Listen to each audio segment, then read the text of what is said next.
নমস্কার বন্ধুরা, কেমন আছো সবাই? আশা করি ভালো আছো, সুস্থ আছো। আমিও খুব ভালো আছি, দারুণ আছি। আবারও চলে এসেছি নতুন একটা দিনে নতুন একটা ভিডিও নিয়ে তোমাদের কাছে। আমি শ্রাবণী, আমার ডেট শ্রাবণী চ্যানেলে তোমাদের সবাইকে স্বাগত জানাচ্ছি। তো এই ভিডিওর মাধ্যমে আমরা জানবো 2024 সালের 1431 বঙ্গাব্দে কার্তিক পূজার পূর্ণাঙ্গ সময়সূচি। কার্তিক পূজা করার শুভ সময়, পূজাতে কী কী জিনিস লাগবে এবং কার্তিক পূজার দিন কী করলে কার্তিক ঠাকুরকে সন্তুষ্ট করা যাবে, সবটাই জানবো আমরা এই ভিডিওর মাধ্যমে। আশা করি ভিডিওটা ভালো লাগবে, তাই স্কিপ না করে পুরো ভিডিওটির সাথে এবং আমার সাথে থাকার অনুরোধ রাখলাম। তো পুরাণ মতে কার্তিক ঠাকুর অবিবাহিত চিরকুমার। আবার কোনো কোনো পুরাণ মতে তিনি বিয়ে করেছেন দেবরাজ ইন্দ্রের কন্যা দেবসেনাকে। উল্লেখ্য যে দেবসেনা কোথাও কোথাও ইন্দ্রের পুত্রী, আবার কোথাও কোথাও প্রজাপতি ব্রহ্মার পুত্রী। আবার বলা হয় যে কার্তিক ঠাকুরের স্ত্রী হলেন দেবী ষষ্ঠী। সেই জন্য সন্তান কামনার আশায় এবং সন্তানকে রক্ষা করার আশায় কার্তিক মাসের সংক্রান্তির দিন কার্তিক ঠাকুরকে পূজা করা হয়ে থাকে। পুরাণ মতে ব্রহ্মা এবং সাবিত্রীর সন্তান হলেন দেবী ষষ্ঠী। বিশ্বাস করা হয় এই দেবী শিশু কল্যাণকারী এবং শিশু যতদিন না বড় হচ্ছে তাকে রক্ষা করে থাকেন এই দেবী ষষ্ঠী।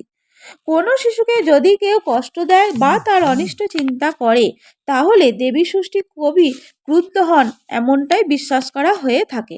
সন্তানহীন দম্পতিরা সন্তান লাভের আশায় দেবীর আরাধনা করে থাকে এবং কার্তিক হলেন একজন সুপুরুষ, রূপে গুণে অসামান্য, তার চেহারা বলিষ্ঠ, তাই তার মতো সন্তান পেতে কার্তিক ঠাকুরের আরাধনা করা হয়ে থাকে, এটাই বিশ্বাস করা হয়। এবং বিশ্বাস করা হয়ে থাকে সন্তান বড় না হওয়া পর্যন্ত তাকে রক্ষা করে থাকেন কার্তিক ঠাকুর। স্বামী কার্তিক ও স্ত্রী ষষ্ঠীর মিল রয়েছে এই একই দিকে, দুজনেরই আরাধনা করা হয় সন্তান কামনা বা সন্তান রক্ষা করার জন্য। কার্তিক পূজা সব সময় সূর্যের গতির উপর নির্ভর করে। সূর্য যখন তুলা রাশি থেকে বৃশ্চিক রাশিতে গমন করে তখন কার্তিক সংক্রান্তির দিন কার্তিক পূজা করা হয়। কার্তিক পূজাতে কী কী জিনিস লাগবে একটু জেনে নেওয়া যাক। লাগবে সিদ্ধি, সিঁদুর, আলতাপাতা, কালো তিল, ঘি, মধু, শ্বেত সরিষা, পাঁচকড়াই, পঞ্চগুড়ি, রত্নশস্য, বরণডালা, কুশ, নবরত্ন, আবির, হরিতকি, পঞ্চপল্লব, পূজকের বরণ, রচনা হাঁড়ি, জাগ প্রদীপ, জাগ সরা, কুণ্ডহাঁড়ি, অগরু, তেকাটা, তীরকাঠি, দর্পণ, দ্বারঘট, চাঁদমালা, সাদা সুতো, ঘটের গামছা, ধুতি, সসীব ডাব, আসনাঙ্গরীয়, বরণাঙ্গরীয়, মধুপক্ষের বাটি, আতপ চাল, সিদ্ধ চাল, ফল, বাতাসা, মিষ্টি, আনাজ এবং কার্তিক ঠাকুরের জন্য গোড়ের মালা, থালা, গ্লাস, বাটি, পেন্সিল, তীর ধনুক, ভাঁড়, ঝিনুক বাটি, ফুল, গঙ্গাজল, তুলো, সলতে, বাচ্চাদের খেলনা এবং কার্তিক ঠাকুরের জন্য ছোটদের জামা কাপড়,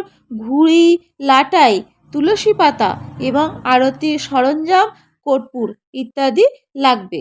হোমের জন্য লাগবে বালি, পাটকাঠি, বেলকাঠ, শালকাঠ, বেলপাতা, যজ্ঞডুমুর, চেলির কাপড়, ঘি, পান, সুপারি, পৈতে, নারকেল, কাঁচা দুধ, দই, যব, কালো তিল, আতপ চাল, ধূপ, ধূনা, কর্পূর, পুণ্যপাত্র এবং দক্ষিণা। তা 2024 সালে 1431 বঙ্গাব্দে কার্তিক পূজা 16ই নভেম্বর 2024, বাংলা 30শে কার্তিক 1431 শনিবার। কার্তিক পূজার সব থেকে শুভ সময় হবে প্রদোষে সন্ধ্যা 4:50 পর থেকে সন্ধ্যা 6:26 মধ্যে। এছাড়াও 8:05 থেকে 10:11 মধ্যে কার্তিক পূজার সময় থাকছে, অর্থাৎ এই টাইমেও কার্তিক পূজা করা যেতে পারে।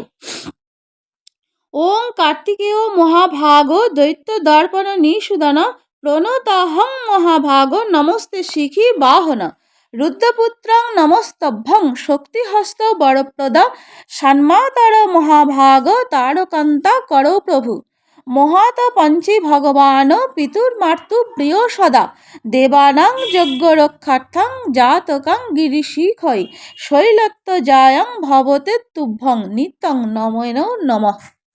অর্থাৎ এটি বাংলায় অর্থ করলে হবে যে হে মহাবাগ দৈত্য দলনকারী কার্তিক দেব তোমায় প্রণাম করি। হে মহাবাহু মহুর বাহন তোমাকে নমস্কার।